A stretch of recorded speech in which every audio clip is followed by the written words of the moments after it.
Has this ever happened to you? Losing point after point to your opponent's speed ups? I've been there and it's humiliating. But in this video, we're gonna put an end to that. I've spent hundreds of hours studying and testing all the different ways that you can defend against speed up. And now even pros are afraid to speed up at me. Well, sometimes. And I've boiled it down to the 7 most effective tactics that you can apply to your own game. But that's not all.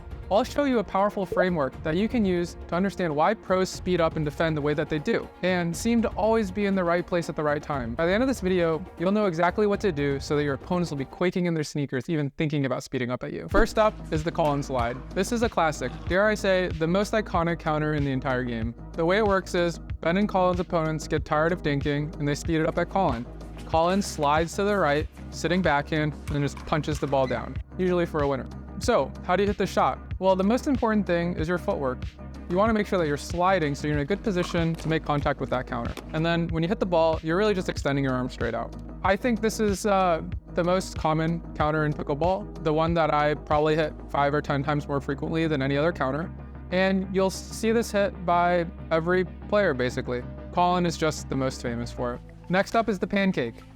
In this shot, you hold your ground, you get low, you change your grip to a Western, and if you're not sure what that is, it's when you hold your paddle and you stick your arm straight out, it should just be facing the ball. They decide they want to hit this counter, they track the ball with their arm, they don't move their feet, and then they just punch it forward. I love this shot, and I think it's the most satisfying counter to hit, but I don't get to hit it that much. So I haven't personally found it to be that practical, but a lot of players do, and it's the most demoralizing one to get hit on you. Sometimes I'll get something similar in the middle of a hands battle, but very infrequently am I able to just set up and hit the first counter with the pancake. But again, sickest shot. If you can make it work, go for it. Before publishing this video, I asked the inner circle what topics they wanted to make sure I covered in this video, and Bill Smith asked, when should you sit forehand versus backhand when you're anticipating a speed up? And the answer is it really depends, because if you're on that right side of the court, you can sit heavier backhand because really all you're doing is covering that small slice of that right side of the line. But if you're on the left-hand side, it's a little more difficult because you're covering more court. If the ball is on the right side of the court, then you might sit a little more neutral or look more forehand to see if that ball's coming through the middle and you need to close up the forehand. But if the ball is more in the middle or to the left of you, then you might want to sit a little bit more backhand so that you're ready to counter with a backhand or even slide over with a two-hander like you might see Ben Johns do a lot of the time. He used to get beat a ton of the times down the line, and he's been really working on sliding to the left, covering that line with a two-hander, and then punishing that ball. In general though, you will want to sit a little neutral, a little bit more to the backhand, but as you get more practice, as you see more patterns, you might figure out which times it's better to sit heavier backhand or more neutral, and even sometimes just a little bit forehand. I'm going to be talking to the inner circle every time there's a new video, and if you want your topics included in a video, join the inner circle. It's free and it's the best way to interact with the community. I'll put the link in the description. The third one is what I'm calling back off and blast. So instead of holding your ground at the kitchen line, you'll take a couple steps back, wait for the ball, and then just hit it back hard. And you see this really often in women's pro. The key here is that when you know that you're in a bad spot and your opponents are likely to speed up the ball, taking a couple steps back gives you more time to get in the right position, track the ball, and hit a good shot. There's also another really interesting reason why you might have a better chance of hitting a good shot by taking a couple steps back, and we'll cover that in the framework a little later in the video. Next up is the forehand close. And this is when the left side player slides to the middle of the court and smacks a forehand down when their opponent is trying to speed up through the middle. This complements really well with the right side player doing the call and fade. They might be going to the right, leaving the middle exposed, but because the left side player is looking for that ball in the middle, they can slide right that forehand. Okay, we've covered 4 counters, but let's see if there's like some unifying logic that ties it all together. Because when I was first learning about counters, it all felt a little bit random to me. Why is somebody sliding this way versus that way? Why pick one counter versus the other? When do you know to stay on the kitchen line or back? I never really understood why people were doing what they were doing. Well, from watching thousands of speed ups, I'm starting to piece it together.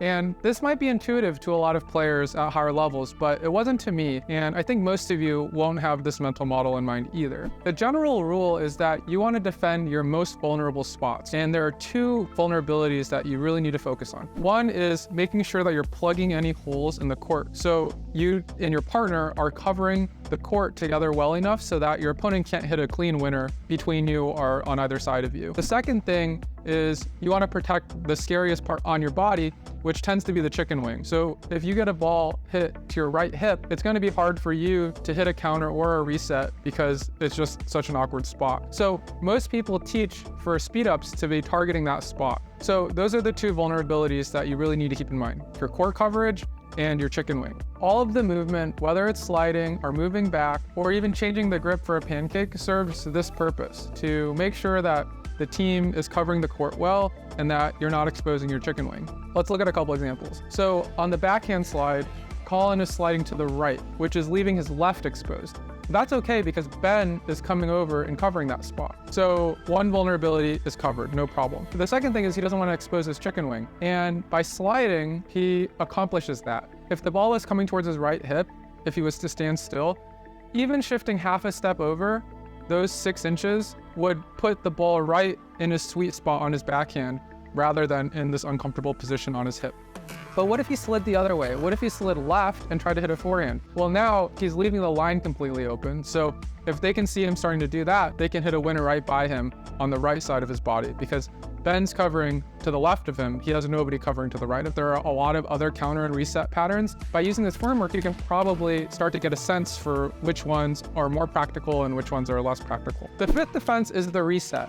And a lot of people coach players to reset before countering, and I think that's really wrong. You really rarely see resets at the kitchen line at the pro level, and those are players that have incredible resets. At lower levels, resetting is going to be even harder because anticipation's a little bit worse, hands are a little bit worse, so on and so forth. So you should probably learn to counter before reset, but you should know when you should reset. And the times that you should reset are when you're not in a good position to counter, essentially. But when are you not in a good position to counter? When you know you're going to hit the ball well below the net, and if you counter, it's just going to go up, leading to an easier shot for your opponent, you might want to reset. If you're out of position and reaching for the ball, you might want to reset. And if you have no anticipation of where your opponent's speed up is going to be, or if you get caught up by surprise, a reset is probably better than a counter. But there are actually a lot of balls, especially at the intermediate level, that you can't hit a good counter on, but you can't really hit a good reset on either.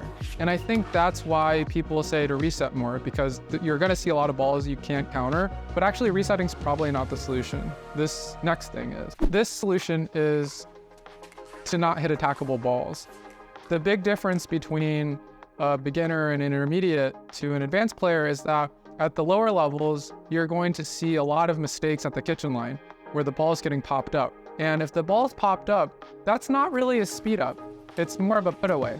And if your opponent's putting the ball away, nothing you do is really gonna help you, because you're not gonna be able to counter that, and you're not really gonna be able to reset that. You can try, but you're relying on them making a mistake on that put away for you to stay in that point. It's really different than at pro, because in pro, they're basically never popping the ball up.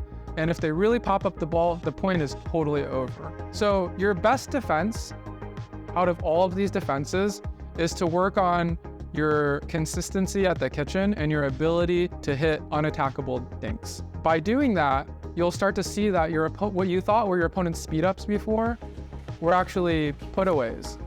Now, when you see them speeding up, it's gonna be off a more difficult ball. It's gonna be lower over the net. It's gonna be lower percentage for them.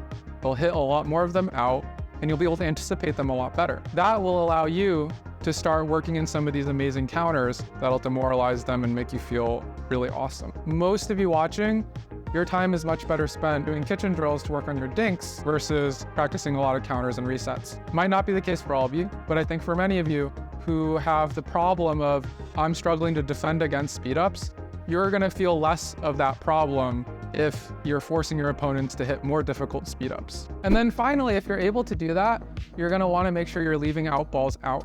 So once you're hitting unattackable dinks and your opponents are forced to attack off of lower balls, a lot of times, especially if they're not really dialed in on their speed ups, those balls are gonna go out. And so you're gonna wanna start practicing if the ball is being hit hard from a low spot, try to leave it out. If it's flying over your shoulder, leave it out.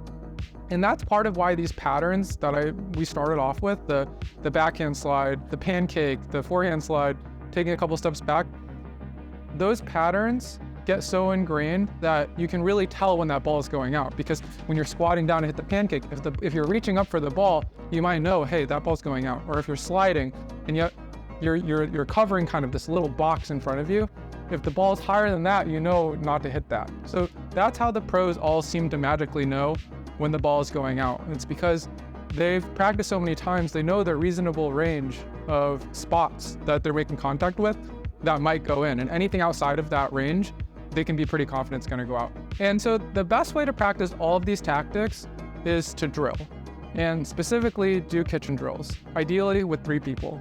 It'll help you hit unattackable dinks, learn to leave out balls, and defend against speed-ups. Watch this video I made about drilling if you want to learn how to get the most of your time on court and improve some of these skills.